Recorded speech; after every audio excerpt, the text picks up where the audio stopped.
Olá, boa noite. O É Notícia entrevista hoje o pré-candidato à presidência da República pelo Podemos, Álvaro Dias. Em seu quarto mandato de senador pelo Paraná, Dias já foi vereador, deputado estadual e federal e governador do Paraná entre os anos de 1987 e 1990. Ele se filiou ao Podemos, antigo PTN, no dia da fundação do partido, em julho do ano passado. É o oitavo partido, ou sigla, como o senador prefere, de Álvaro Dias. Antes, ele passou pelo PV e ficou mais de 10 anos no PSDB. Muito boa noite, seja bem-vindo, senador. Oi, boa noite. É um prazer contar com a sua presença. Prazer é meu. Num dia importante, de muitas notícias. E eu acho que a gente pode começar até com o noticiário, repercutindo o noticiário quente dessa semana, né? O senhor já havia se manifestado sobre a prisão do ex-presidente Lula, disse que foi um avanço, é um avanço para o país. Eu queria saber como o senhor enxerga o Brasil pós-condenação e pós-prisão de Lula. Eu acho importante refletir sobre o que ocorreu e perguntar o que vale. É a paixão política de alguns, o interesse partidário de outros? O que vale saber quem ganha ou quem perde com a ausência do ex-presidente no processo eleitoral, ou o que importa é o Brasil? É evidente, o que importa é o Brasil.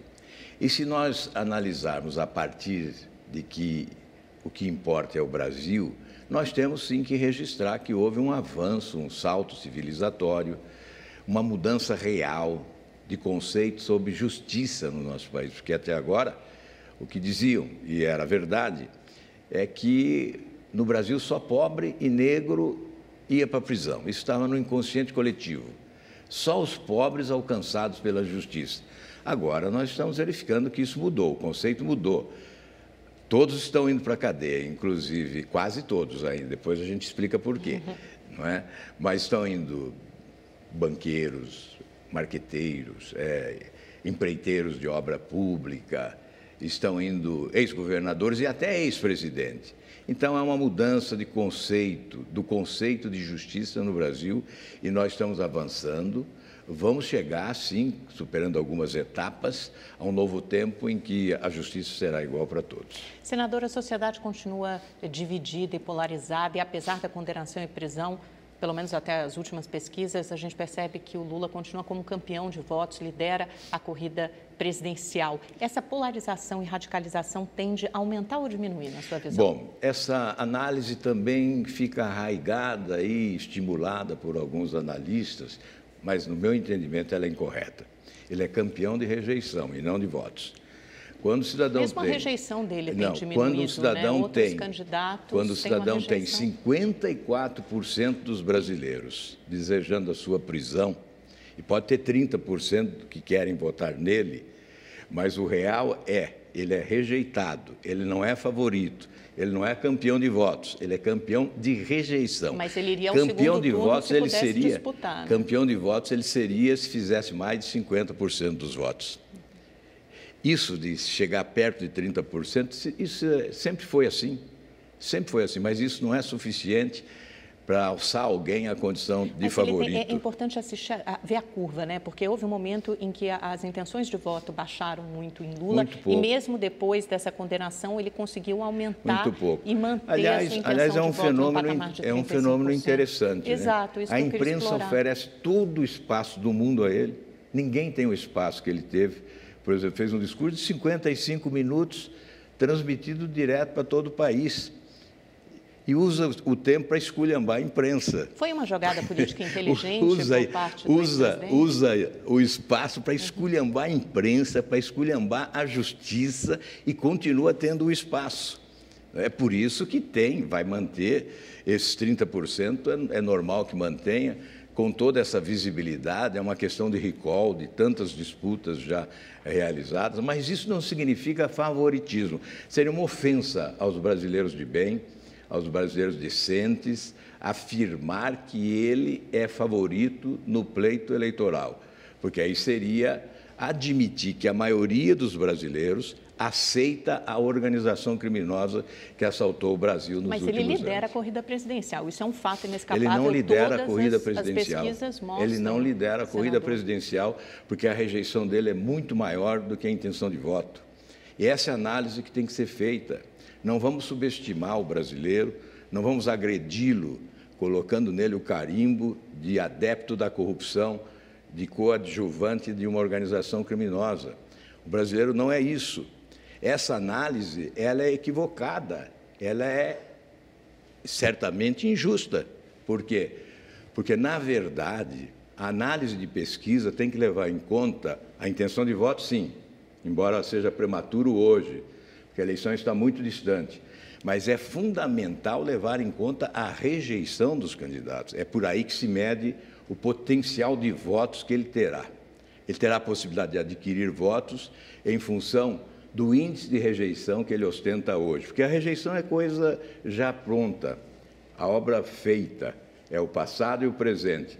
A intenção de voto é o futuro, nós não sabemos ocorrer. Tanto é que candidatos com 3% em abril ganharam a eleição de presidente da República. Com 2%, 70 dias antes, ganharam a eleição de governador. Então, a intenção de voto é algo que está sendo ainda construída e haverá alterações, fatos novos, até a eleição. De qualquer forma, é um espólio eleitoral importante que o ex-presidente Lula tem, principalmente no Norte e no Nordeste. Hoje o senhor vê um candidato natural que pudesse substituí-lo, porque certamente haverá uma disputa entre todos por esses eleitores, né? Olha, a velha política considera que alguém transfere os votos, né? Que alguém pode ser proprietário dos votos. Então, isso é da velha política. Como eu acho que a sociedade brasileira está mudando, eu não acredito que alguém possa transferir os seus votos na sua totalidade. É claro, transfere alguns votos, mas certamente ninguém é proprietário de votos. O eleitor é independente, ele elimina os intermediários e prefere uma relação direta dele com o candidato ou os postulantes, né? Mas então vai ter que haver um candidato que faça um discurso para esse eleitor, né? Será que tem um candidato com um discurso sob medida para esse eleitor do Norte e do Nordeste, que acho que muitas vezes acaba se sentindo órfão nessa disputa eu acho eleitoral? Que as surpresas podem ocorrer, que candidato que até hoje não é visto como capaz de fazer o discurso para o Nordeste, faça. Isso é possível, porque ninguém é proprietário de teses, ninguém é dono de determinadas ideias, não é? Nós sabemos que propostas da esquerda, propostas da direita, são assimiladas pelos cidadãos que desejam a solução dos seus problemas. Então, é evidente que o cidadão vai procurar identificar o candidato capaz de solucionar os seus problemas. Não quer saber qual é o carimbo dele, se é da esquerda ou da direita. Eu advogo a tese que o Brasil precisa de coesão e rumo, porque desarrumaram o país. Se o governo fosse empresa privada, a falência estaria decretada. É um governo falido. Os problemas são imensos. O país mergulhou nesse oceano de dificuldades na saúde, na educação, na segurança pública. E os brasileiros querem solução, e não factoides, e não chavões antigos e superados. Os brasileiros querem, com pragmatismo, a solução dos seus problemas. Por isso, é natural que alguém possa somar virtudes da direita e virtudes da esquerda, valores da direita e valores da esquerda, e caminhar de forma progressiva à frente para buscar o futuro que todos desejam, que é um país organizado, uma grande nação, capaz de oferecer oportunidades a todos. Senador, entre os apoiadores de Lula existe a crença de que a justiça é seletiva e por um fato muito simples. Outros denunciados por corrupção, entre eles deputados, senadores, o próprio presidente Temer, Aécio Neves, continuam no poder e livres. A justiça é seletiva? Ela está sendo seletiva por responsabilidade do Congresso Nacional, que não aprovou ainda o fim do foro privilegiado. Não é a justiça que é seletiva, a legislação que impõe essa seletividade. Aqueles que estão protegidos pelo enorme guarda-chuva do foro privilegiado, que é o paraíso da impunidade, estão soltos. Se nós tivéssemos acabado com o foro privilegiado, e eu apresentei o projeto em 2013, ele foi aprovado no Senado em maio do ano passado, está na Câmara desde junho do ano passado. Se a Câmara tivesse aprovado esse projeto, essa acusação hoje não estaria no ar. Por quê?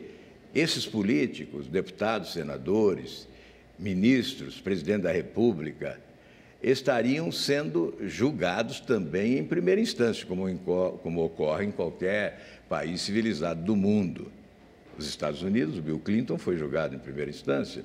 Lá em Israel, foi preso, condenado em primeira instância, um ex-presidente da República e um ex-primeiro-ministro. Portanto, aqui no Brasil é que existe esse guarda-chuva enorme a proteger autoridades. São mais de 54 mil autoridades protegidas por esse Instituto da Impunidade. Quando nós acabarmos com esse instituto, nós poderemos comemorar a inauguração de uma nova justiça no Brasil. E aí não haverá seletividade, porque a justiça não é seletiva. Os nossos juízes, a Polícia Federal não é seletiva, o Ministério Público não é, e a justiça também não é. A legislação é que impõe essa distinção entre uns e outros. E nós, dessa forma, rasgamos a Constituição, porque lá no artigo 5º está escrito que todos somos iguais perante a lei. Mas há um outro dispositivo no corpo da mesma Constituição que institui esse foro privilegiado, que é uma excrescência, que é uma afronta e que nós temos que acabar com ele. Senador, como é que o senhor viu aquela manifestação do general Vilas Boas, comandante do Exército, na véspera do julgamento do STF sobre a revisão ou não da prisão em segunda instância, na verdade sobre o habeas corpus de Lula, que era o caso objetivo? O senhor considerou uma manifestação indevida em uma democracia, uma manifestação política, ou o senhor não viu qualquer problema? Não, eu não vi nenhum problema, porque eu acho que é um direito do comandante do Exército se manifestar diante de um fato da maior gravidade e estabelecer a sintonia do Exército com a sociedade que quer o fim da impunidade no país. Na verdade, eu li a manifestação dele como defesa do Estado de Direito e da legalidade democrática. Mas é dever de um comandante da tropa fazer uma manifestação política? Não é dever da tropa, talvez, manter uma neutralidade maior? Isso não pode soar como algum tipo de pressão sobre o Supremo, que é o guardião da Constituição? Eu não digo que é um dever, eu digo que é um direito de todos os brasileiros. Nós temos que viver a democracia intensamente. Mas ele não é qualquer brasileiro, e não apenas cantá-la. Né? Ele tem milhares de militares sob seu comando. Exatamente, todos os brasileiros, inclusive aqueles que estão em posições de destaque. Obviamente, por mais destacada que seja a posição ocupada, não estará acima da lei. Mas a lei nos permite a livre manifestação do pensamento e da opinião. Por isso, eu apoiei, sim, a manifestação do general Vilas Boas, é um direito dele, e ele defendeu o Estado de Direito e a legalidade democrática na sua manifestação através de uma mensagem de Twitter, como cidadão, que teve uma enorme repercussão. Né? Exatamente. Exatamente porque o Brasil está vivendo a esquizofrenia do debate político. Né? Um debate esquizofrênico, as pessoas começam a ficar nervosas com a opinião de terceiros, não é? Mas isso é próprio desse momento, desta circunstância. É um momento complexo, realmente, mas nós estamos caminhando adiante. Isso que é importante. Por que o senhor quer ser presidente do Brasil? Agora é dever, não é apenas direito, desejo. Não, até eu coloco em segundo plano essa questão do desejo. É dever porque as pessoas lúcidas e conscientes, na política ou fora dela, não podem se omitir diante do momento de tragédia política que nós estamos vivendo, desse caos administrativo, dessa desarrumação com o país mergulhado no oceano de dificuldades. Todos nós devemos exercer o protagonismo. Fora da política também. As pessoas lúcidas devem tentar influir para evitar a reedição da tragédia, porque se a escolha for infeliz, nós estaremos reeditando a tragédia e o caos administrativo no país. Então, me senti responsável. Eu fui oposição a vida inteira, né? Só fui governo 4 anos, quando governei o Paraná, e depois 7 meses do segundo mandato do presidente Fernando Henrique. De resto, eu fui oposição inconformado, inquieto, confrontando com o sistema vigente, contestando esse sistema. Eu vivi nas entranhas desse sistema, por isso eu creio que eu tenho mais dever até de combatê-lo, como pretendo combater colocando a minha candidatura exatamente para tentar convencer as pessoas que nós precisamos substituir esse sistema, Mas não é uma que eu chamo de refundação da República. Não é uma contradição combater justamente esse tema ao qual o senhor sempre pertenceu, desde que entrou para a política em 68? Eu acabei de dizer que eu não pertencia ao sistema. Eu o integrei. Mas decidiu combatê-lo agora. Por força, eu o combato desde o primeiro momento. Se você acompanhou a minha atuação no Congresso nos últimos 15 anos, você não me viu ausente uma semana sequer desse combate.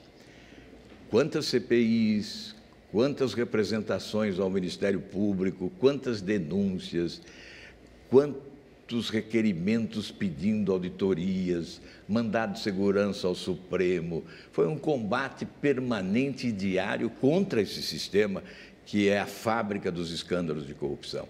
Mas sempre combati, mesmo antes desses últimos 15 anos. Por isso, eu acabei de dizer, eu só fui governo 4 anos, quando fui governador, e depois consegui ser 7 meses no governo Fernando Henrique e rompi por combater esse sistema, por não concordar com ele, por não compactuar com essa prática, e é por esta razão que hoje eu assumo a responsabilidade de ser candidato, propondo esse rompimento. Quem entende que esse sistema pode sobreviver e o Brasil alcançará os índices de crescimento econômico compatíveis com as suas potencialidades, deve estar equivocado. Quem acredita como eu, que é impossível crescer como merecemos com esse sistema, então deve propor essa ruptura, esse rompimento. E nós queremos ser o artífice desse rompimento, por isso estamos em campanha. O que significa isso na prática, senador, esse rompimento? Por exemplo, se o senhor for eleito presidente, quais serão suas prioridades nos primeiros 6 meses de mandato? Medidas práticas e efetivas. São as grandes mudanças que devem ocorrer nos primeiros 100 dias, né? Porque você chega com o calor das urnas, com credibilidade total, confiança da população e deve aproveitar esse momento, apresentar suas propostas, levar à sociedade e obter o apoio dela. Com o apoio da sociedade, terá o apoio do Congresso, que não rema contra a maré. E quais são? Reforma política, reforma do Estado. Aliás, aquela frase que os que se dizem da direita gostam de pronunciar, menos Estado e mais sociedade. Então, as medidas de ajuste fiscal, porque nós temos 3 grandes desafios a vencer. O da produtividade a longo prazo, dos investimentos a médio prazo e o fiscal a curtíssimo prazo, porque o povo brasileiro não aguenta colocar a mão no bolso e pagar impostos para suportar um sistema que levou o país à bancarrota. Então, o ajuste fiscal é essencial. E no ajuste fiscal acontecem essas reformas, a reforma do Estado, que invade o legislativo, um legislativo mais econômico, mais qualificado, obviamente, e menor, né? Então, para ser mais econômico, tem que ser menor. Aí reduzir o número de senadores, de deputados federais, estaduais, mas isso vereadores. Enfrentaria uma enorme resistência no Congresso, né? Exatamente. O senhor sabe muito bem como funciona. Mas eu sou candidato a presidente da República para enfrentar as resistências e vencê-las com o apoio da população. Porque a maior arma, a arma mais poderosa que tem o presidente da República é o apoio da população. Aqueles que resistirem ao desejo da população serão atropelados e serão substituídos, obviamente. Então, por uma questão de inteligência, todos haverão de aderir a um novo momento nesse país, de um governo suprapartidário, que vai, sim, liderar um processo de reformas importantes para recolocar o país nos trilhos do desenvolvimento. Aí, sim, reforma do Estado, reforma política, a reforma tributária é essencial para fazer essa roda da economia girar com mais força, a reforma do sistema federativo, que é um sistema hoje esgarçado, injusto, que redistribui muito mal os recursos públicos. O senhor acha que a União deve concentrar menos impostos? Exatamente. Menos impostos, essa arrecadação deve ser mais bem distribuída. Essa redistribuição dos recursos é essencial. Veja, com a Constituição de 88, sobretudo, a União repassou encargos aos municípios.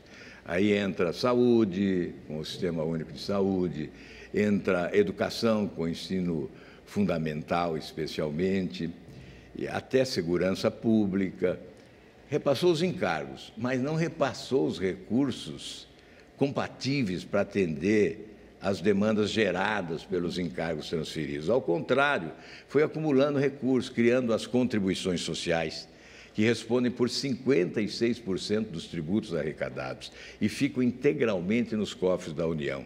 E o restante, 44%, dividido entre os três, União, Estados e municípios. Então, a parte do leão fica com a União.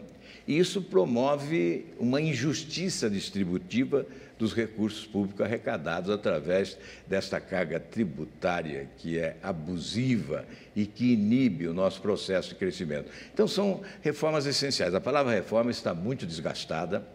O presidente Temer desgastou sobremaneira a palavra reforma. Então, às vezes, nós temos que usar outras denominações, como atualização da legislação, modernização, para evitar a palavra reforma. Mas ocorre que são necessárias essas reformas. O Brasil é uma nação à espera de reformas para dar um salto de desenvolvimento que é esperado por todos os brasileiros. Mas o senhor votou contra a reforma trabalhista, né? Por quê?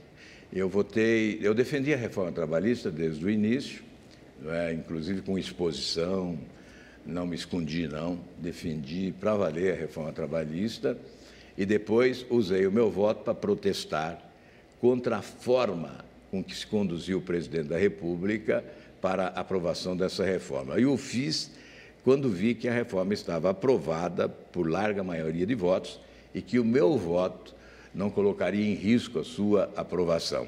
Porque, em que pese o fato de ser uma reforma incompleta, insuficiente e que alimentou conflitos, ao invés de eliminar conflitos, ela significa um avanço.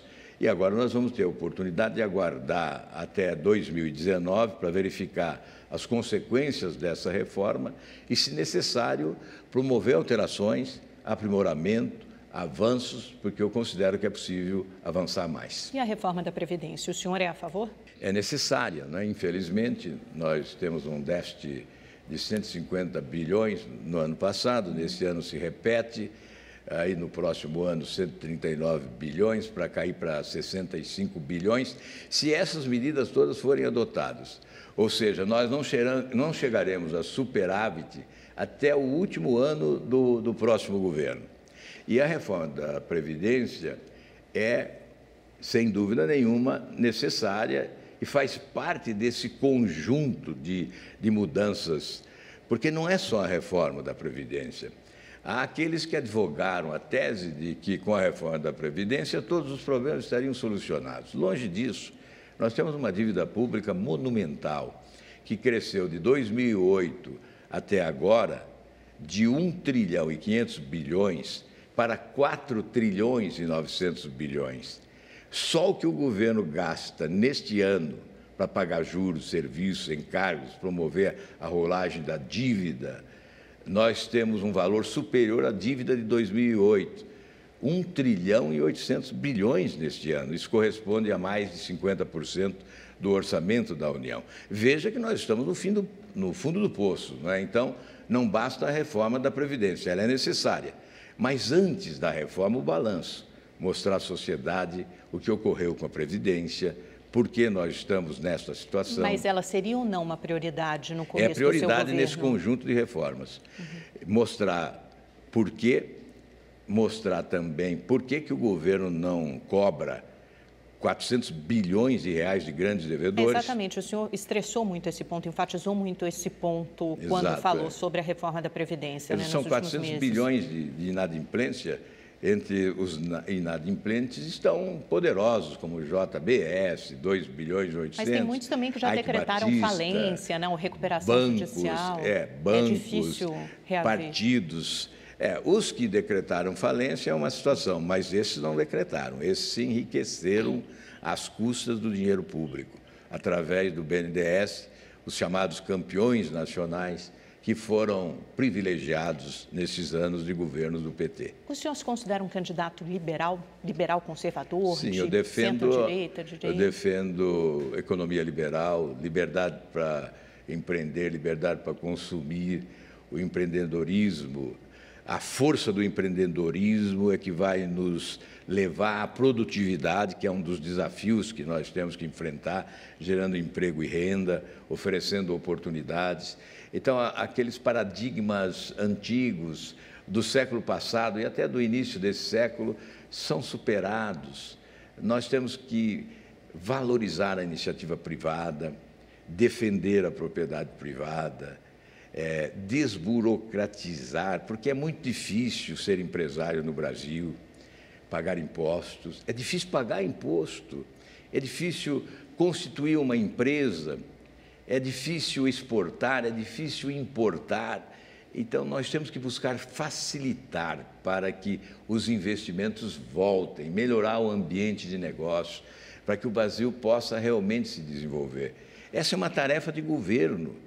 O governo tem que estar muito próximo do setor privado, estabelecer uma nova relação de competência e de seriedade. Senador, o senhor falou de combater esse sistema, mas hoje a gente tem uma realidade, talvez bastante perversa, em que as maiores bancadas do Congresso também são as mais atingidas pela Lava Jato. E com essa janela partidária, o que saiu daí, a gente tem as maiores bancadas entre PT, MDB, agora o PP, que ganhou bastante força, e outros partidos do Centrão ali, PSDB também, partidos do Centrão que são reconhecidos como partidos fisiológicos. E não há sinal de que, com financiamento público nas campanhas, essa realidade mude muito até o ano que vem. Então, como é que o senhor vai combater o sistema se tem que falar com esses congressistas, com esses parlamentares pró-sistema? Olha, com coragem e boa comunicação, né? Porque primeiro é preciso ter coragem para propor as mudanças. Uma reforma política tem que reduzir o número de partidos. Houve a instalação de uma fábrica de partidos custeada aí pelo dinheiro público através do fundo partidário. E essa janela foi uma vergonha, a condenação do sistema. Esse fundo eleitoral aprovado desmoraliza a política, faz apodrecer a política. O balcão foi instalado, houve transação, mercado persa, com dinheiro público. O senhor acha que foi um erro o fim do financiamento das empresas nesse sentido? O financiamento quase que exclusivamente público piora o sistema ou melhora? Nós temos que apostar. A questão é que a classe política precisa recuperar a credibilidade. Mas aí, quando recuperar a credibilidade, nós poderemos apostar no financiamento privado, pessoa física, especialmente através da internet, que é um financiamento quase anônimo, não é anônimo porque fica registrado, mas que não possibilita a barganha, a troca. Eu estou financiando a campanha para obter uma vantagem depois. Então, esse é o tipo do financiamento mais adequado, porque mais honesto. Nós reduziríamos os índices de corrupção na administração pública, porque boa parte da corrupção na administração pública começa exatamente na campanha eleitoral. Começava. A Operação Lava Jato está revelando isso. Vamos aguardar agora. Evidentemente, eu creio que o fundo eleitoral, no momento que nós estamos vivendo no Brasil, foi uma afronta à sociedade, porque quando a Operação Lava Jato revela que alguns partidos, ou siglas, porque eu não os considero partidos, são organizações criminosas, lavanderia de dinheiro sujo, nós instituímos um fundo eleitoral para abastecer a lavanderia, é claro que isso provocou uma reação de indignação na população. Em alguns países evoluídos existe o financiamento público, mas eles evoluíram, alcançaram um patamar de maturidade política que lhes permite adotar o financiamento público. No Brasil, não. Com esse sistema político, certamente nós estimulamos a corrupção com o dinheiro público, uma vez que dinheiro que poderia ser utilizado na saúde, na educação, será utilizado na campanha eleitoral e sabemos como. Isso é preciso dizer, sabemos como. E pouca renovação, né? Também pouco espaço. Esse fundo eleitoral novo, né? combate a renovação. Exatamente. Porque ele privilegia os atuais deputados. Né? Exatamente. Exato. Tem duas coisas limitando a renovação. O fundo eleitoral limita a possibilidade de renovação do Congresso e o foro privilegiado. Porque se nós tivéssemos acabado com o foro privilegiado, uma boa parte de candidatos não seria de candidatos, porque desistiriam até em função do julgamento em primeira instância, eventual condenação, até em segunda instância, o que inviabilizaria, mais ficha limpa, ficaria inelegível em função da lei da ficha limpa. Então, nós teríamos um espaço maior para a renovação. Estes dois fatos comprometem a renovação. Isso é verdade.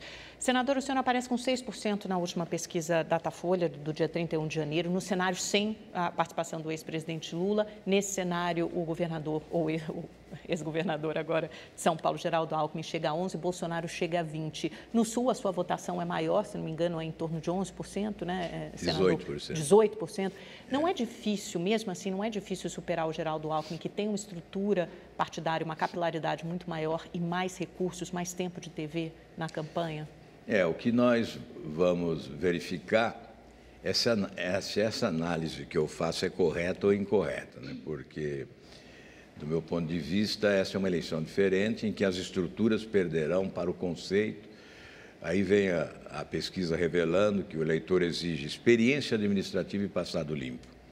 Então, nós temos que jogar com essas duas credenciais, né? Quem tem experiência administrativa comprovadamente positiva e quem tem passado limpo tem, evidentemente, o favorecimento na escolha. Isso vamos ver durante o processo, não é? Não dá para exigir de todos os brasileiros que conheçam todos os fatos da política. O brasileiro levanta muito cedo para trabalhar, às vezes sai de madrugada, pega 1, 2, 3 conduções para chegar até o trabalho, volta à noite cansado, não acompanha a nossa atividade pública, e por isso há um desconhecimento. Mas nós temos a campanha eleitoral para fazer a boa notícia chegar, porque atualmente chega rápido a má notícia, né? A boa notícia demora. Então, quem está na Operação Lava Jato tem conhecimento pleno, o povo brasileiro conhece, porque o noticiário é intenso. Agora, quem tem produção favorável, positiva, tem mais dificuldade de chegar a todas as pessoas no país. Mas o processo eleitoral oferece esse espaço, nós vamos ter muitos debates, vamos ter muitas entrevistas, o noticiário estará sempre presente. Esta é a eleição mais importante desde a redemocratização do país. Certamente a mídia vai valorizar o processo eleitoral e nós vamos, mesmo sem muito tempo de TV no horário eleitoral, poder nos comunicar com a população. Em espaços como esse, né, que a gente já garante desde a pré-candidatura. Senador, os tucanos acham que o senhor é uma pedra no sapato do Alckmin, principalmente na região sul do país, onde o senhor tem uma ótima intenção de voto e acaba, na avaliação deles, roubando o voto dos tucanos.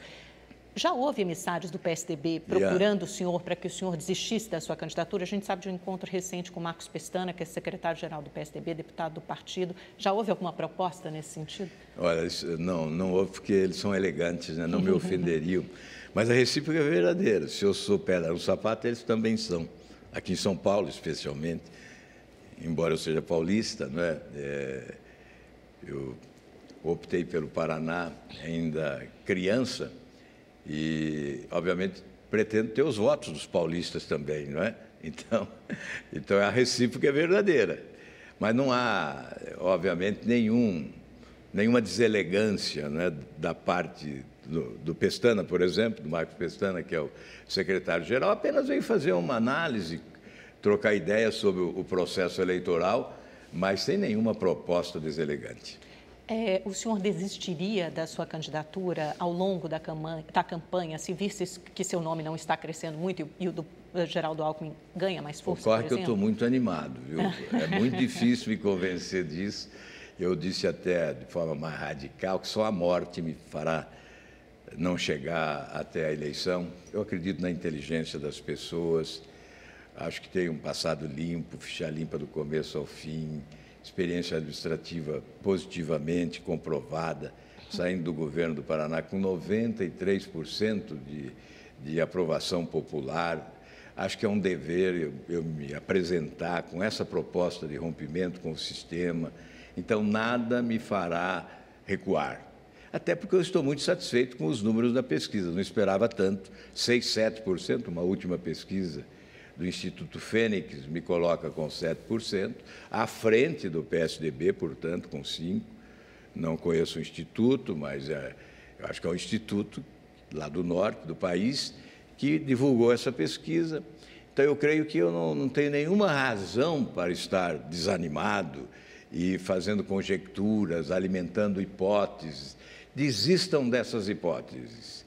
Verão o número do meu partido e a minha foto na maquininha ali no dia de votar. Isso é inevitável. Como é que o senhor vê esse cenário muito fragmentado da disputa eleitoral desse ano, principalmente entre os partidos de centro? A gente tem vários nomes, né? O seu, do Geraldo Alckmin, possível chapa ou alguém no Meirelles ou Temer, Rodrigo Maia, Flávio Rocha, João Amoedo, enfim, deve ter alguém que eu esqueci pelo caminho. Isso não favorece os extremos, a extrema-direita e a extrema-esquerda? Aí você colocou junto centro e direita também, né? A direita e o centro. Porque se consideram centro-direita, né? Acho que o único que se assume nomes que são de da direita é o Bolsonaro. Mas os outros também são, né? Eles não se assumem, eles sempre falam centro-direita. É difícil alguém se assumir como centro de direita no Brasil. E na esquerda também temos vários nomes, né? Temos vários nomes na esquerda. Sim, também há uma fragmentação. Essa é a próxima pergunta. Mas no centro, o senhor acha que esse centro muito embolado, congestionado mesmo, com tantos candidatos, tantos nomes, não deixa as avenidas livres aqui nas laterais, extrema-direita? As laterais também estão congestionadas, né?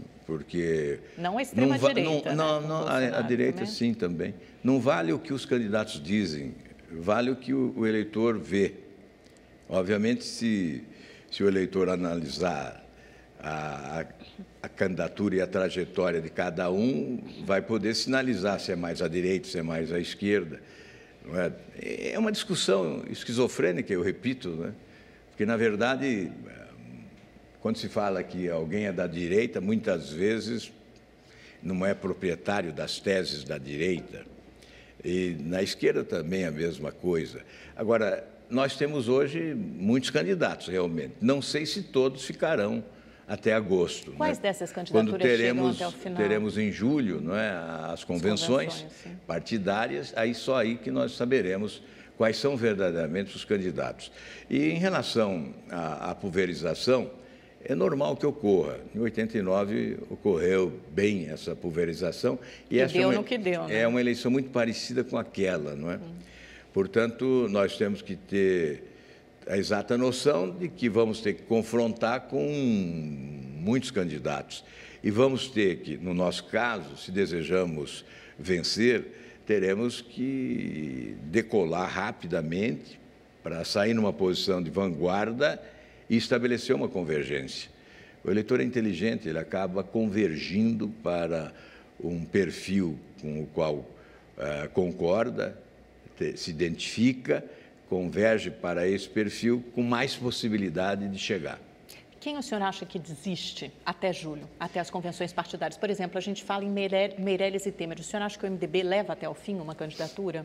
Ou tende a apoiar alguém de centro? É muito difícil pela característica do PMDB. O PMDB sempre foi um partido congressual e sempre priorizou a eleição de congressistas, né? E participação nos governos, né? Em todos os governos. Então, fica difícil fazer esta avaliação, mas eu tenho dificuldade de acreditar que o PMDB apresente uma candidatura ao final. E Rodrigo Maia fica até o final ou também tende a apoiar alguém? Não posso fazer essa avaliação, né? Seria deselegante se dissesse que ele não será, não é? Mas também não posso apostar na candidatura. É o nome que se coloca, obviamente, se sentir que há projeção, que há aderência, que há apoio, certamente se consolida como candidato. Senador, nós vamos fazer um rápido intervalo. Na volta, a gente fala um pouco mais sobre o partido do senador, fala sobre alguns nomes de esquerda, também continua discutindo a disputa eleitoral de 2018. Não sai daí, é rapidinho.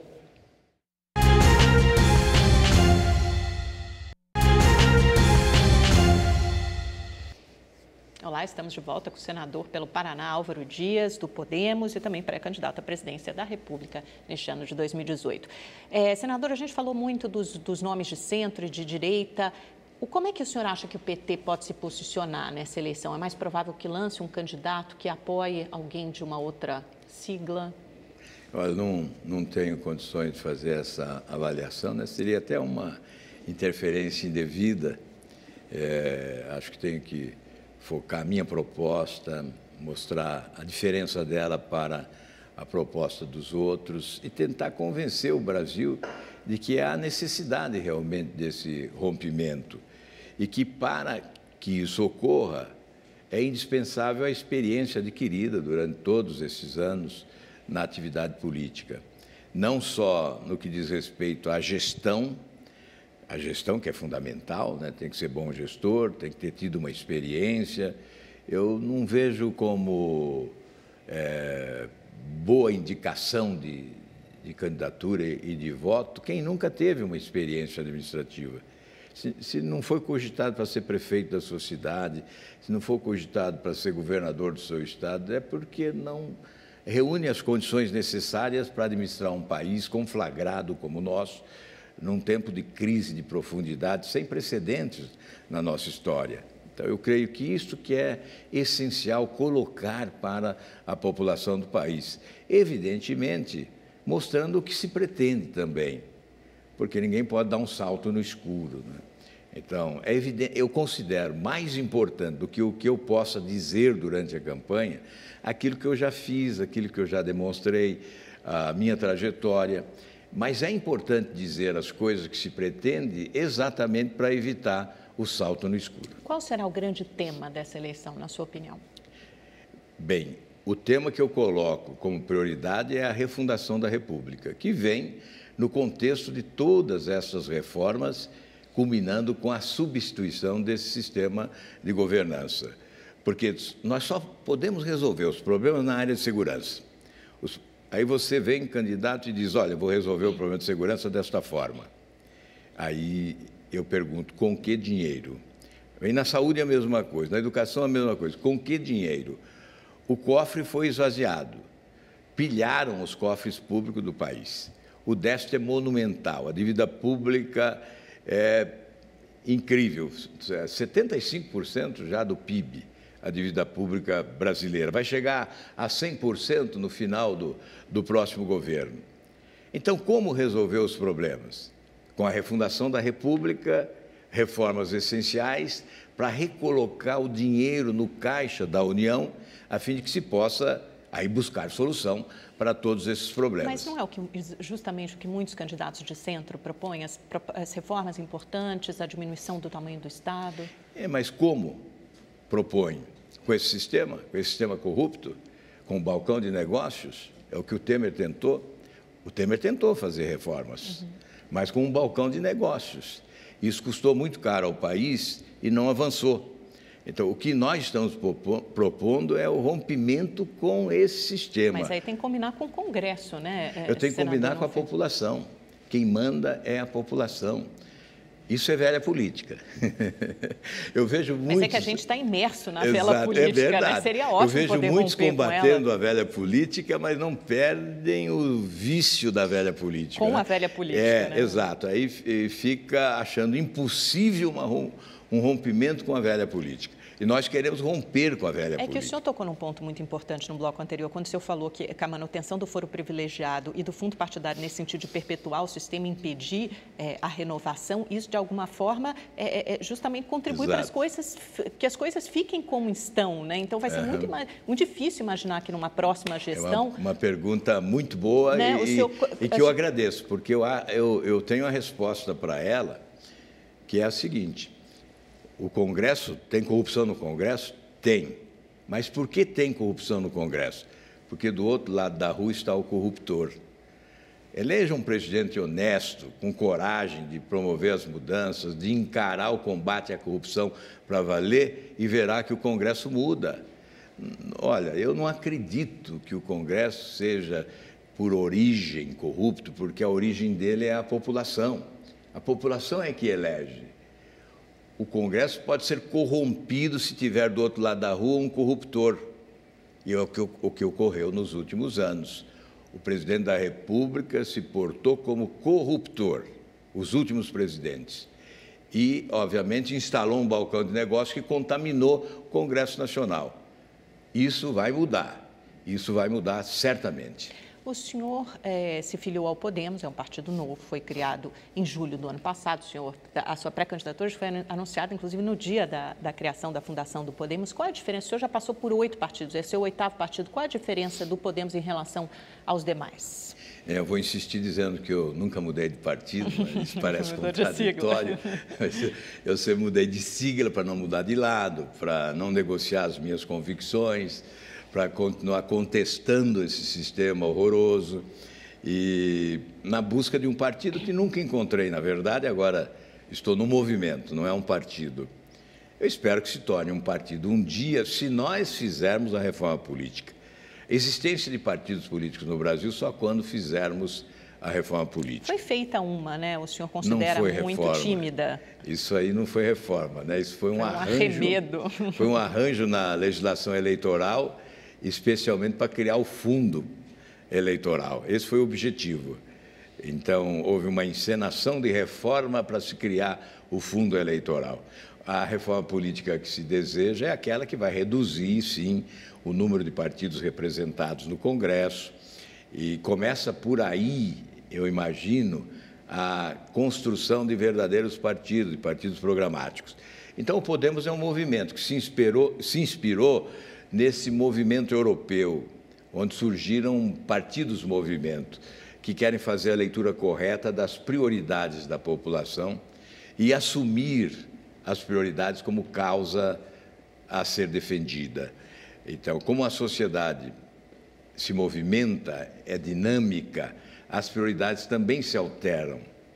E nós temos que acompanhar esta evolução da sociedade. Agora, vai dar certo esse projeto? Não sei. Vai depender de quem a ele aderir. Então, eu não posso condenar o sistema atual e excluir o meu movimento, o meu partido, dessa engenharia do quadro partidário brasileiro. Só com a reforma política é que nós poderemos avançar.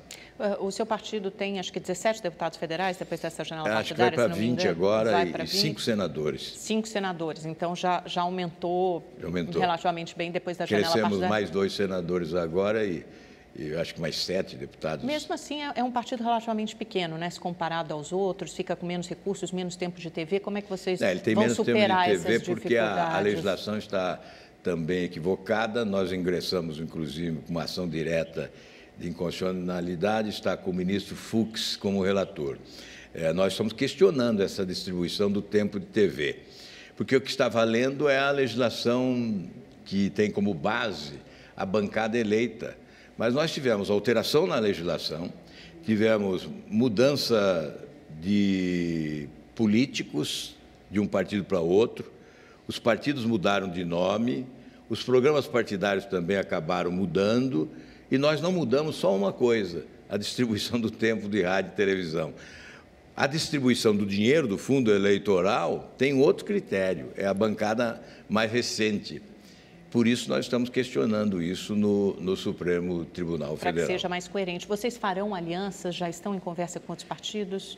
A nossa aliança também é difícil, exatamente porque nós não queremos a contaminação de partidos que se tornaram representantes desse sistema que nós combatemos. Então, só faremos aliança, queremos fazer aliança, sim, com um partido que assimile essa proposta. Queremos fazer aliança não só para o fortalecimento da tese que nós defendemos, buscar mais intérpretes para essa tese, mas também em função do tempo, vamos ser pragmáticos, do tempo de rádio e televisão. Mas, de qualquer maneira, mesmo que esse tempo não se amplie, nós continuaremos no jogo, contando com esses espaços que a mídia haverá de oferecer durante a campanha. Isso é interessante também porque alguns candidatos que são de partidos menores, mas têm grandes votações, como o próprio Jair Bolsonaro, na direita, na extrema-direita, contam justamente com as redes sociais e com outros instrumentos que não o tempo de rádio e televisão para crescer na campanha. O senhor acha que isso tende a mudar? Porque o tempo de rádio e TV sempre foi fundamental, né, para uma grande coligação, para a vitória de um candidato. Então, o senhor acha que o cenário será outro desta vez? Eu creio que há uma alteração, sim, até porque o tempo foi reduzido, né? Não é mais o mesmo tempo. E o tempo de campanha também é menor. Então, essa pré-campanha é valorizada. E as redes sociais certamente ganham importância. Então, Então, nós teremos, além das redes sociais, eu repito, essa facilidade que eu imagino continuaremos a ter de programas como esse, de entrevistas, programas que prestam serviço à população, porque leva até a população os candidatos que, naturalmente, são muito importantes para o futuro do país, né? A escolha adequada. E para que a escolha seja adequada, há que se conhecer bem o que pensam os candidatos. Senador, uma reportagem da revista Veja publicou um e-mail enviado ao Odebrecht por Samir Assad, relatando que o senhor teria pedido 5 milhões de reais para enterrar a CPI do Cachoeira. Como o senhor responde a essa acusação? Eu não enterrei a CPI, eu enterrei os corruptos que foram envolvidos na corrupção investigada pela CPI Cachoeira, porque eu produzi o relatório mais competente de todas as CPIs no meu gabinete, que foi entregue ao Ministério Público, à Polícia Federal, e que levou à prisão vários integrantes dessa organização criminosa. Os fatos desmentem um e-mail que foi usado como armação política, uma tentativa de colocar todos no mesmo lamaçal da corrupção, mas é uma tentativa que se frustra diante da realidade. Tenho 42 anos de mandato, nenhum inquérito, não há nenhum inquérito, nenhuma delação, nenhum indiciamento, nenhuma ação por improbidade, ficha limpa do começo ao fim. E, neste caso, eu fui exatamente o combatente, aquele que levou o relatório conclusivo, um relatório paralelo, porque a CPI produziu um relatório chapa branca, e nós fizemos um relatório paralelo mostrando a origem e o destino do dinheiro, de onde saía, para onde ia, quais eram as empresas laranjas criadas para ocultação dos valores e lavagem do dinheiro e os beneficiários finais. Isso levou à prisão algumas das pessoas, mas não existe nenhum inquérito, não existe absolutamente nada. A nossa ficha continua limpa do começo ao fim. Essa tentativa se frustrou, como se frustrarão todas as outras que certamente virão. Os factoides, com a calúnia que brota lá do esgoto sórdido, do anonimato, as fake news, tudo isso vai acontecer na campanha. Mas nós estamos aí de cabeça erguida para enfrentar. Senador, vamos então para o finalzinho da nossa entrevista com Pinga Fogo. Eu falo o nome de alguém, uma palavra para o senhor responde com uma palavra ou uma frase. Tá, Sérgio Moro. O grande responsável pelo que simboliza na justiça brasileira, pelas esperanças que nós temos de uma nova justiça no país. Carmen Lúcia. Presidiu a última reunião, nervosa, uma reunião nervosa e complexa, e se conduziu bem. Gilmar Mendes. Ele mudou de posição de uns tempos para cá, adotou outro comportamento e realmente aí houve um divórcio da sua posição com as aspirações da sociedade. Ciro Gomes. Um candidato já experiente, né, que já disputou eleições e que certamente dará trabalho na campanha. Fernando Haddad. Como gestor em São Paulo, não teve a aprovação popular, tanto é que não conseguiu a sua reeleição e terá imensas dificuldades se for o escolhido do PT. Marina. Marina é uma mulher de bem, uma mulher digna, que tem tentado, né, várias vezes, em duas oportunidades, me parece que tentará a terceira. Alckmin. Alckmin vai carregar um fardo pesado do PSDB durante essa campanha. Bolsonaro. O Bolsonaro é uma figura que surge com 27 anos de mandato eletivo e sem experiência administrativa, mas se apresenta agora como candidato. Nós temos que respeitar. Olha, eu tenho, por formação política, por formação moral, não política, eu não atiro pelas costas. E, evidentemente, eu procuro ser elegante com todos os concorrentes quando eles estão ausentes. Rodrigo Maia. É um articulador, tem procurado articular e, obviamente, prestou um bom serviço ao atual governo na tentativa de aprovar as propostas do Executivo. Lula. A justiça é que deve falar por nós. Nós temos que colocar sempre a lei acima dos homens, né? Então, nesse momento, nós temos que valorizar o pronunciamento da justiça. E Temer? Duas denúncias da Procuradoria-Geral da República o fazem o presidente da República mais achincalhado da nossa história. Duas representações da Procuradoria-Geral da República como chefe de organização criminosa. E a iminência de uma terceira representação, denúncia, né? Denúncia da Procuradoria-Geral da República. Portanto, infelizmente, ele tem a capacidade política, mas veio contaminado pelo passado recente e, obviamente, isso comprometeu a sua gestão. Senador, muito obrigada pela sua entrevista. Bom trabalho, boa sorte no caminho aí que o senhor tem pela frente. Eu que agradeço. Está sempre convidado a voltar, certamente voltará até a eleição. Muito obrigada a você também, telespectador, internauta, que nos acompanhou até essa hora.